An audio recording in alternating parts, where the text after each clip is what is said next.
Hello, and welcome to the Pit Wizard Smoke Shack.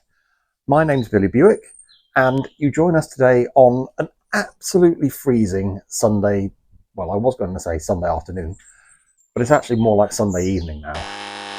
And we've decided we're going to smoke a whole chicken. Now, luckily, we've managed to pop out to the butcher's and acquire one of these aforementioned chickens, even though it's late.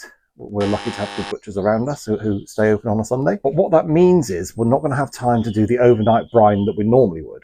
So today's test is going to be, can you brine a chicken for just 2 hours and still get a beautifully moist flesh on the bird and that wonderful crisp skin that you're looking for? So that's today's test. We'll show you how to do the brine. We'll show you how the smoke goes. Shouldn't take more than a couple of hours. So stay tuned.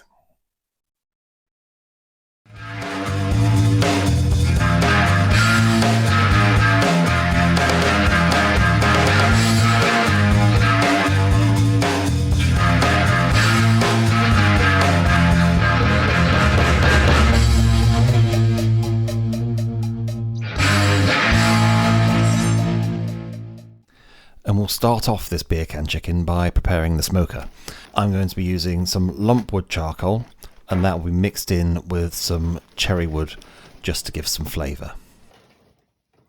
Now, I'm also going to be lighting the hopper with some wood wool and just a domestic kitchen lighter. I have seen guys who use the amazing blow torches to light these hoppers, and while that does look pretty damn cool, and I will no doubt be getting one at some point, for me, for now, I've found that the wood wool and a simple kitchen lighter works just fine with the hopper on the Masterbuilt 800. And some of these wood wool coils abound pretty generously. You might need to give them a squeeze or a bit of a squash to get them into the lighting element of the hopper. I've even used my boots just to stamp on them before. If you're doing that, obviously just make sure your boots in the ground are dry. But don't be afraid to give them a squash and just get them in. I tend to use 3 just to err on the side of caution to make sure we get some really good flame going, to make sure that charcoal lights. And once that hopper is lit, you want to burn off all of that white smoke. You want to leave it burning until the smoke is kind of translucent blue, because that white stuff is really acrid, really not very nice. You don't want that on your food. So let all of that burn away, and sometimes this is almost instantaneous. You'll see that the white smoke quickly dissipates and you've got lovely translucent blue smoke, and sometimes it can take anything up to 20 minutes, maybe even half an hour sometimes.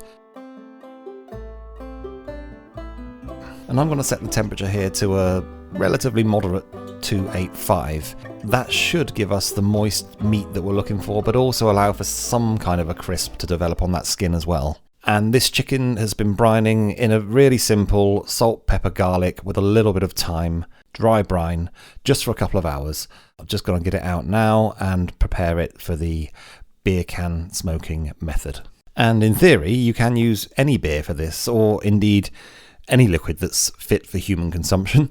However, I do recommend using a lager or certainly a paler ale, simply because the role of the beer in this method, in this recipe, isn't to impart flavour. The beer is there simply to control the temperature of the inside of that chicken carcass so it never goes above 100 degrees. So you don't want anything too flavoursome, you don't need anything too expensive or too flavoursome. There is a school of thought that says you could even use water in this, but that's not exciting, and water doesn't come in cans, so it would be the wrong shape. And these little can holder chicken support contraptions, they're not expensive. You can get them from Amazon. I'll pop a link in the description below. And these can be used with chickens, turkeys, and I'd imagine other sorts of poultry as well. Certainly I've tested them with chickens, as you'll see today, and I've also done them with turkeys as well. And just a quick look at the probes that I'll be using for this cook. I've got the Meter Plus and I've got the Temp Spike. Both are wireless, both have apps integrated with your phone. I'll do a proper video on these at a later date. And when you're inserting these probes, you really want to get it between the breast and the thigh meat, where the meat is thickest on the bird, and try to avoid the bones wherever you can, so you're getting a true temperature reading.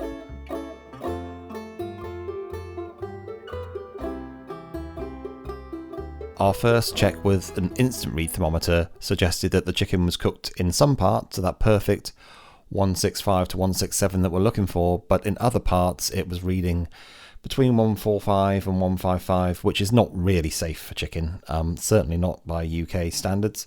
We'll leave it another hour and we'll come back and check again.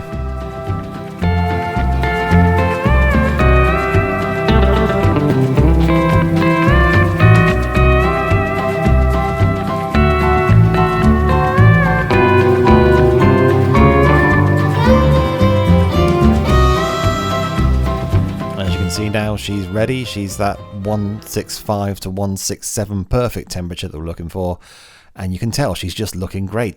It's not the crispiest skin, but we didn't whack it right up, to be fair. I'm more concerned about getting that moist flesh than the crispy skin. The skin's crispy enough for our liking. I will do a proper video at some point on how to get that perfect crispy skin, but for now, for a quick brine Sunday afternoon, this chicken looks good to me.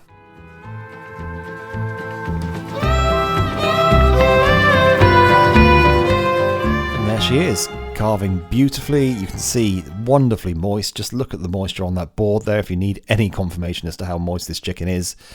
Really beautiful. We served it with some roast potatoes and other vegetables, and for a quick Sunday dry brine chicken, I think this is pretty damn good.